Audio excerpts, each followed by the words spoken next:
Sur la mer, il était une fois une baleine qui mangeait les poissons. Elle mangeait le thon et l'espadon, le maquereau et le taco, le carelet et le rouget, le tourteau et le cabillaud, et les crevettes qui sont tous sauf des mauviettes. Les poissons qu'elle trouvait dans la mer, elle les gobait tous à pleine bouche, comme ça, jusqu'au jour où dans tout l'océan, il ne resta plus qu'un seul petit poisson, un tout petit poisson malin qui nageait plutôt derrière l'oreille droite de la baleine, histoire de se garer des mauvais coups. Quand la baleine se dressa sur sa queue et déclara « J'ai faim !» le petit poisson malin répondit de sa petite voix maligne « Noble et généreux cétacé, as-tu jamais goûté de l'homme ?» « Non, répondit la baleine, à quoi ça ressemble ?»« C'est bon, répliqua le petit poisson, c'est bon, mais ça ne descend pas tout rond. »« Va m'en chercher quelques-uns, ordonna la baleine en fouettant la mer de sa queue à la faire écumer. Un à la fois, ça suffit, répondit Poisson malin. Nage jusqu'à 50 degrés de latitude nord et 40 degrés de longitude ouest. C'est de la magie. Et tu verras installé sur un radeau en pleine mer, avec seulement une culotte de toile bleue, une paire de bretelles, n'oublie surtout pas les bretelles, et un couteau de poche, un marin rescapé d'un naufrage qui, et ce n'est que justice de te prévenir, est un homme d'infinies ressources et sagacité. Et donc la baleine se mit en route vers 50 degrés de latitude nord et 40 degrés de longitude ouest, nageant de toutes ses nageoires. Sur un radeau, en pleine mer, avec rien sur lui si ce n'est une culotte de toile bleue, une paire de bretelles, mets bien les bretelles dans un coin de ta tête, et un couteau, elle trouva un marin rescapé, solitaire et esselé, les orteils au fil de l'eau. Sa mère lui avait permis de barboter, sinon il ne l'aurait jamais fait, car c'était un homme d'infinies ressources et sagacité. Alors la baleine ouvrit grand la bouche, mais grand, tant et si bien qu'elle parvint presque à toucher sa queue, et elle engloutit le marin naufragé, le radeau sur lequel il était assis, sa culotte de toile bleue, ses bretelles, celles-là il ne faut pas les oublier, et le couteau. Elle avala le tout qui descendit dans l'obscurité tiède de ses placards intérieurs, puis elle se lécha les babines, comme ça, et tourna 3 fois autour de sa queue.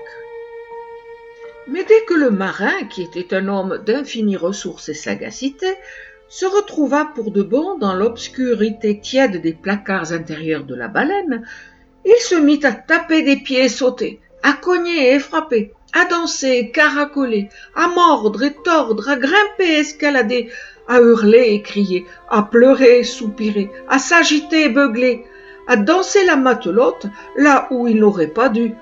Et la baleine en fut malheureuse comme les pierres. « As-tu oublié les bretelles ?» Alors elle dit à Poisson malin, « Cet homme ne descend pas tout rond, et en plus il me donne le hoquet.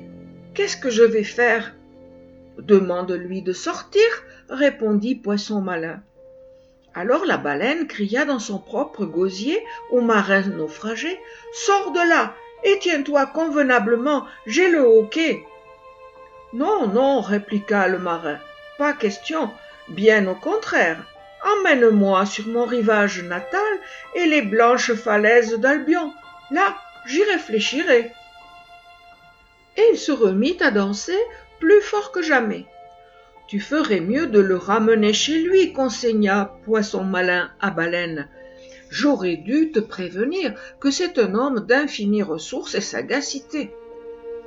Alors la baleine se mit à nager, battant de la queue et des nageoires, aussi fort qu'elle pouvait malgré son hoquet. Elle aperçut enfin le rivage natal et les blanches falaises d'Albion. Elle se jeta au milieu de la plage et ouvrit grand la bouche en disant « Ici, correspondance pour Winchester, Ashwellow, Nashua, Keene et les arrêts de Fitchburg. » Au moment où elle disait Fitch, le marin sortit.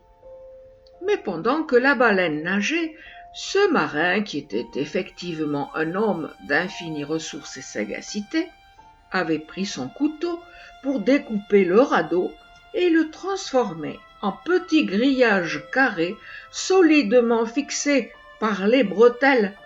Maintenant, tu comprends pourquoi il ne fallait surtout pas oublier les bretelles. Et ce grillage, il l'avait tiré jusqu'à la gorge de la baleine où il s'était coincé. Le marin avait ensuite récité « Grâce à ce grillage, j'ai mis fin à ton gavage ». Il mit ensuite pied à terre sur les galets et rentra retrouver sa mère, qui l'avait autorisé à se tremper les pieds. Il se maria et vécut heureux et sans histoire. La baleine fit de même. Mais depuis ce jour, le grillage dans son gosier, qu'elle ne pouvait ni avaler ni recracher, l'obligea à ne gober que de tout petits poissons. Et c'est la raison pour laquelle les baleines aujourd'hui ne mangent plus jamais d'hommes ni d'enfants, filles ou garçons. Et c'est la fin de ce conte-là.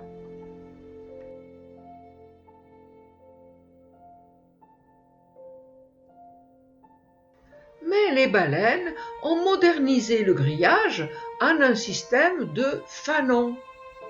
Un fanon est composé de 2 plaques rigides entre lesquelles on trouve des poils.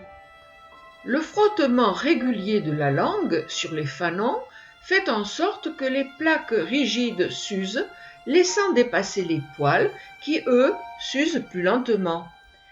Ces structures poussent continuellement à la manière des ongles à partir des gencives. Les fanons agissent comme un filtre, laissant circuler l'eau, mais retenant de petites proies qui constituent le plancton. Ce plancton est si appétissant avec ses belles couleurs rouges et jaunes.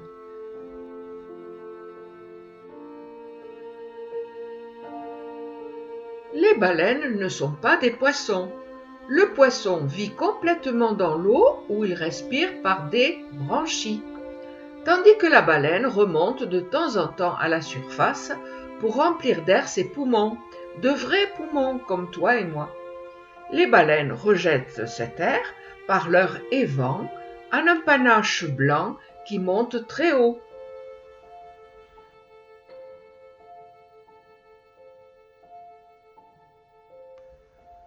Et puis les baleines mettent au monde des baleineaux qui tètent leur mère. À la naissance, les baleineaux n'ont pas de fanons ou des fanons très courts, ce qui facilite la tétée. Les fanons se développent lentement et commencent à être fonctionnels vers 6 à 12 mois, selon les espèces.